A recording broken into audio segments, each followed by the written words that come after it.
Since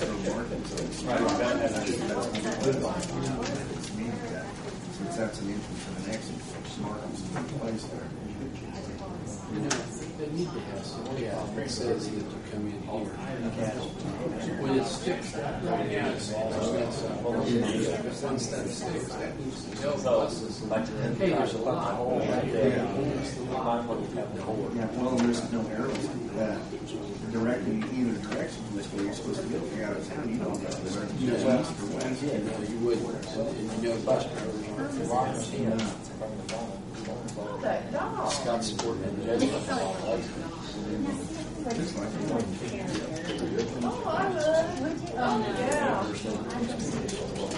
Oh no, I was going to take 3 pictures of each one.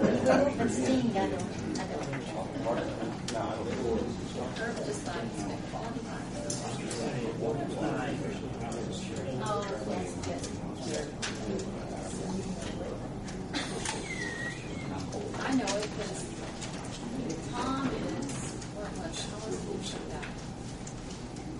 Tom is doing her a favor because Earth is always covering Tom's back and school.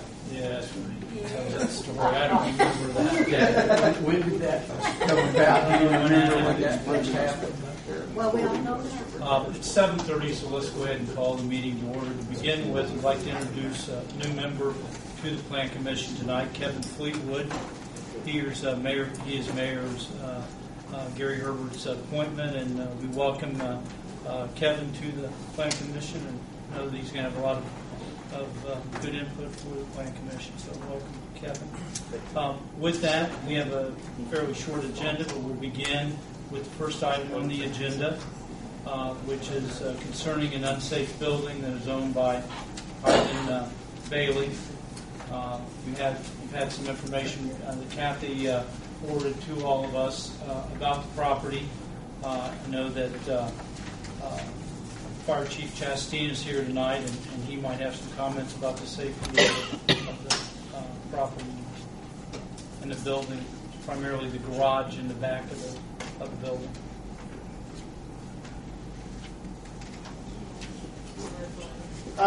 Upon receiving a complaint of an unsafe structure, which our ordinance clearly defines the definition of an unsafe structure, basically being unsecured, holes in the roof, broken windows, and such.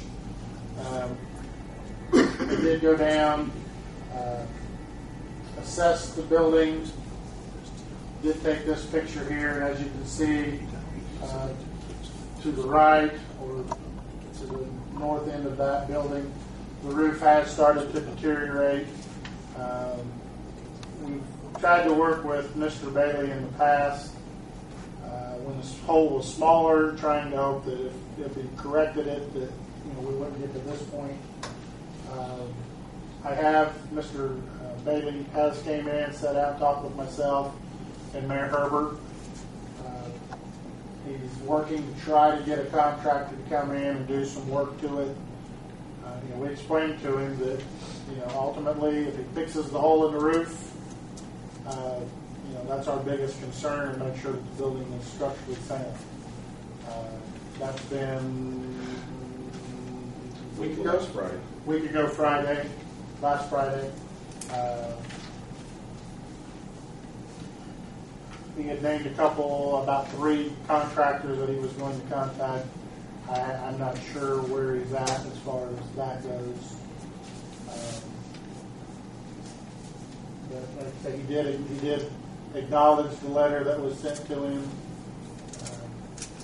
And at this point, I'm just waiting to see if he does comply with the request.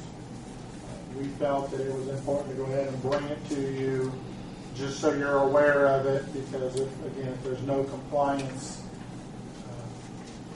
brought forth, then it'll come back to you to make a decision on what we're going to do with it. How long do we have to wait? Like till next meeting? Like 30 days? Technically, we can give him that long. I mean, you can give him as much time as you please, but since we've been working with this for quite some time, I feel he's been notified. He's actually supposed to be present at tonight's meeting. He told us he'd be here.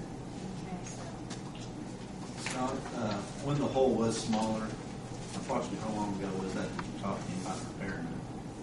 I first talked to him probably back in the wintertime.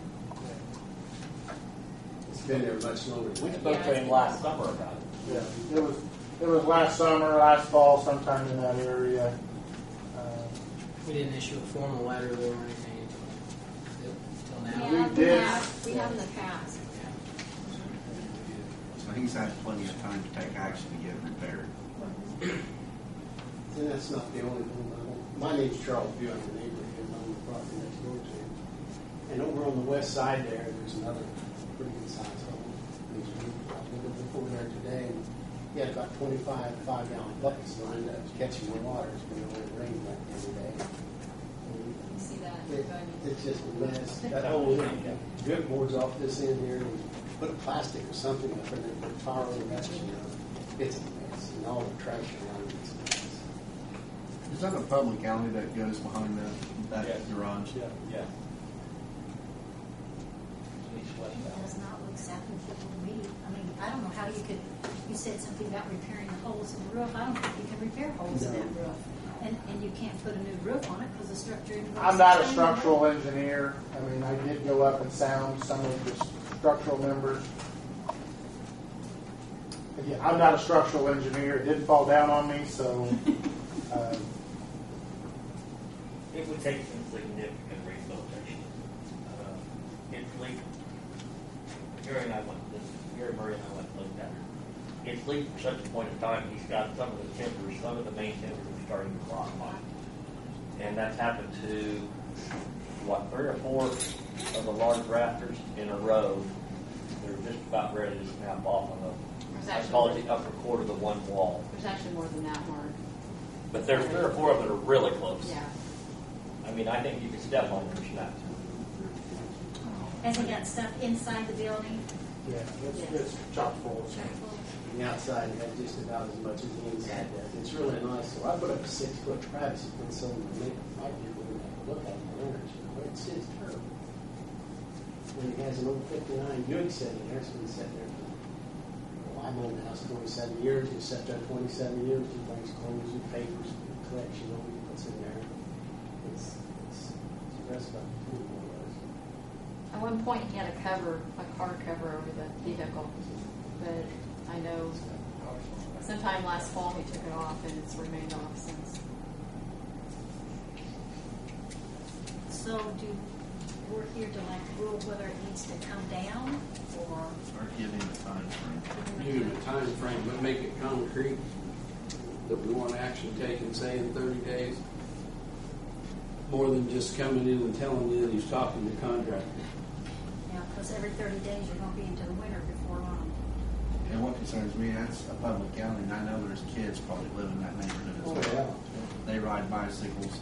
It's probably dangerous sneak in now there. with all that stuff leaning up against the side of it. And kids, they don't know the rules. They don't know anything about trespassing.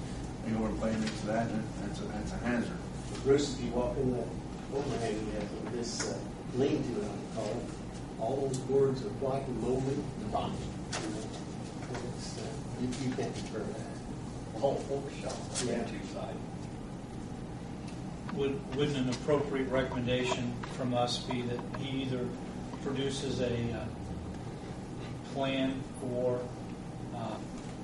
repairing the building and bringing it up to code, or demolition of the building within 30 days? I would put that recommendation. I think that would be a fair recommendation. I have a question for the board also. He has a lot of trash. You'd have to see, I think you've seen it, Bruce. I've seen it before. It's terrible. He just keeps stacking on. I think he's, well, I shouldn't lie and know his case, but he has problems.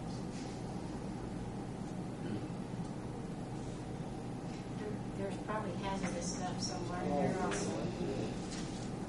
So we need a motion to issue 30 days to come up with a plan. I put that recommendation forward. Do I have a motion? I'll make it.